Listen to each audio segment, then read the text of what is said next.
13 নম্বর। আমি ফুটবল ভালোবাসি। বিশ্বকাপ, জার্মানি বিজয়।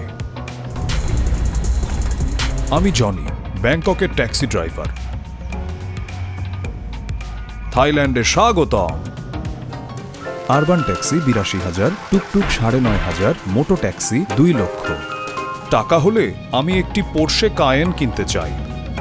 আমার স্বপ্নের গাড়ি। এখন টয়োটা আমার কাছে সেরা গাড়ি। আমার একটা খেলনা ফেরারি আছে, এটাতে 2 জন বসে, মাত্র 2 জন, কিন্তু পোর্শে কায়েন 6 সিটার। আমি 15 বছর ধরে ট্যাক্সি চালাচ্ছি। প্রতিদিন আমি কাজ করি সম্ভবত সকাল 6টা থেকে সন্ধ্যা 6টা পর্যন্ত, এবং তারপর আমার পরিবারের কাছে ফিরি আমার মেয়েকে দেখতে। এটা আমার মেয়ের পেইন্টিং। আমার মেয়ে বলে সে বাবাকে ভালোবাসে, সে মাকে ভালোবাসে। আগে ট্যাক্সি ভাড়া করে চালাতাম, এখন আমি আমার ট্যাক্সির মালিক।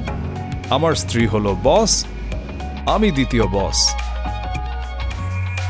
গ্রাহক যেই হোক না কেন, আমি তাদের দেখাশোনা করি। থাই মানুষ, দরিদ্র মানুষ, ধনী মানুষ, বিদেশিদের সাথেও একই, থাইদের সাথেও একই। প্যাড থাই মানে ভাজা নুডলস মিক্সড ফ্রাই, খুবই মজার। হ্যালো টুকটুক থাইল্যান্ড। থাইল্যান্ডের ব্যাংককে টুকটুক সবচেয়ে সেরা। সবাই ট্যাক্সি ব্যবহার করে, এটা আরামদায়ক। যানজটে তারা মোটর বাইক ট্যাক্সি ব্যবহার করে, কিন্তু আপনি যদি সহজে দৈনন্দিন ব্যবহার করতে চান তাহলে টুকটুক।